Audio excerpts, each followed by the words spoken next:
diversity, equity and inclusion programmes have the admirable goal of creating a welcoming environment for everyone. However, often they're intertwined with critical social justice ideology, which has no room for dissent and questioning things such as gender identity ideology, and can see you punished and cancelled for not towing the line. Helen Pluckrose has written about this subject in her new book, The Counterweight Handbook. And I'm pleased to say that Helen joins me now. Welcome to the show.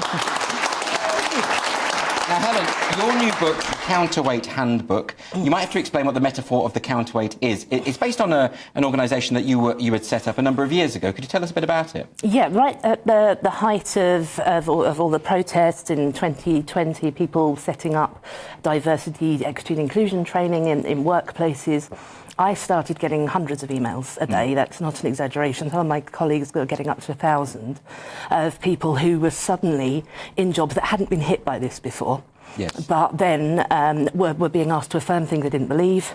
So I set up a Discord server, poured everybody into there. Then my colleague Carrie Clark was sorting out resources for people, putting them into groups. We had It's like an online forum, right? Yeah, had a triage clinic. So we helped about 100 people a month, 2 to 4 a day, active cases. We should probably clarify the kind of things people were experiencing. It was things that they were being forced to state that all white people were racist, or to undertake unconscious bias training, or these kind of things. Yeah. So I can give you some examples. We had a firefighter who was in trouble for saying that he wasn't going to stop and check what race or gender identity somebody had before rescuing them from a burning building. We had a young detransitioned woman who'd lost her breast and fertility, and her work decided that her detransition meant that she should now have gender training and affirm the beliefs, and she was suffering from post-traumatic stress disorder. We had a Muslim scientist come from a North African country and put on his DEI statement that he'd helped gay men, women and Jews in his own country, and he was delighted to be in a liberal country which shared his values, and that he hadn't been a victim of racism or Islamophobia, and that was a problem. It was a problem that he said he hadn't been a victim of racism. Yeah. He was kind of... That's to be seen as discrediting the experiences of other people. And he'd used that very dangerous word, regardless, as well. You mustn't ever say on a DEI statement, I will treat everybody fairly regardless of their race, gender or sexuality. Because, of course, the premise of the ideology is that racism is omnipresent. It is buried into the system. And therefore, if you say you haven't experienced it, as a Muslim from abroad, all of a sudden you're complicit in that system. Is that right? Yeah, you're not seeing it, you're denying it, you're invalidating other people's experiences. Yes. You must also say that the UK, for example, is not better for gay people than Iran. Or I would say it was. But so this is a lot of people weren't realising that this stuff was going on, because, of course, so many of the high-profile cancellations were celebrities and that kind of thing. But actually, the major problem was the people who weren't celebrities, who didn't have the resources to stand up for themselves. That's where you came in, wasn't it? Yes, that's most of the cases. Those are some of the ones that we really could have brought to public attention. But most of them really were people saying, I don't believe this. I don't want to pretend that I'm racist. I don't want to pretend that I believe in gender identity. But if I don't, I'm going to get fired. So that was why we had these groups. We had template letters. We were helping people to push back at things. There are ways that you definitely shouldn't try to push back at things, ways that are more useful to do so. Well, let's talk about that, because, of course, the instinct is to have a knee-jerk reaction and say, this is outrageous, how dare you, and get into a big row. You were saying that there was a more diplomatic approach to this. Well, more strategic, I would say, because, yes, if you take that example that you gave, that all white people are racist, the instinct of a white person who isn't racist is to say, no, I'm not, and here's the evidence, here's some examples. But those are all theorised to exist, saying things like, I have opposed racism, my husband is black, I don't think of people in terms of... They're all theorised as symptoms of white fragility, which is the thing that gets in the way of recognising one's racism. So what we've recommended people do is step back, do not make any of these claims, do not meet people where they are.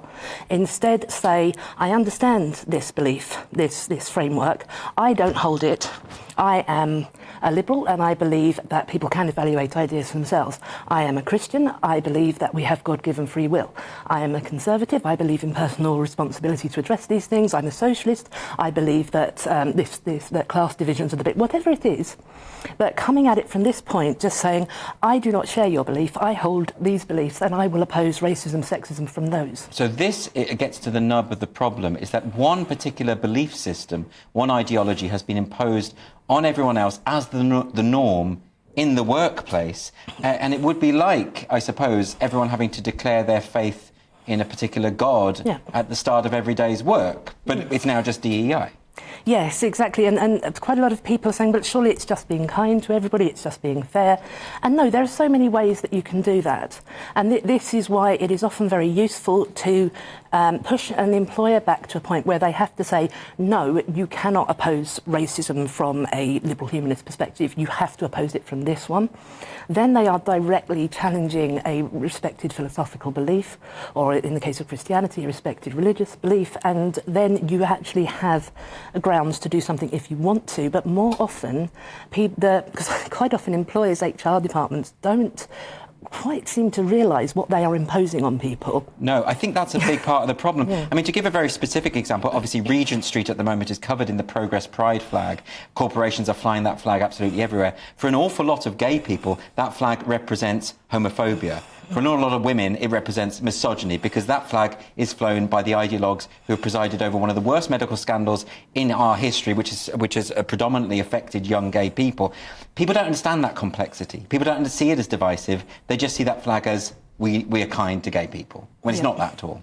No, and quite often a good thing to do with somebody who is really understanding critical social justice as a much more liberal thing than it is, and then they say something like it's just about being fair, just about being kind, is to show them how problematic that sentence is.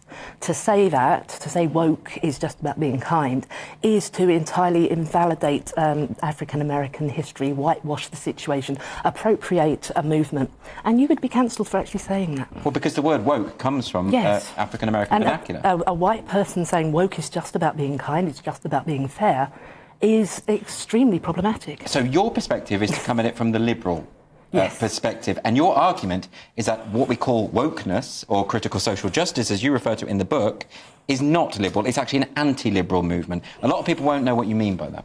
So within liberalism, of course, we see people as individuals, and we see them as part of our shared humanity, and we also see pluralism, people having different beliefs, different ideas, different backgrounds, different races, and who can come together and share experiences, and this is very productive for the advance of knowledge. But this, the way that critical social justice does it is it wants to take that thing in the middle, the plural part, the different groups, remove the diversity of ideas, have the diversity of identity, then claim that because you are this race, you believe this, because you are this sexuality, you believe this is women's experiences, and then regard those as the authentic voice of colour or the authentic voice of women, and everybody else who doesn't believe that has either internalised the oppressive patriarchal or white supremacist narratives, or they're trying to curry favour with the dominant group. So your book is partly explaining what the critical social justice or woke movement is actually about, as opposed to the misleading misrepresentations of people who say it's just about being kind. Yeah. And then showing how, if you are faced with the imposition of this ideology at the workplace, what can you practically do about it? Because I think a lot of people go along with it because they're scared of being fired. Yeah, we look at that, and there are so many different levels as well, because people think I either have to keep my head down or I have to throw myself on the grenade. And no, you don't. Caring about being able to support and house your family is valid.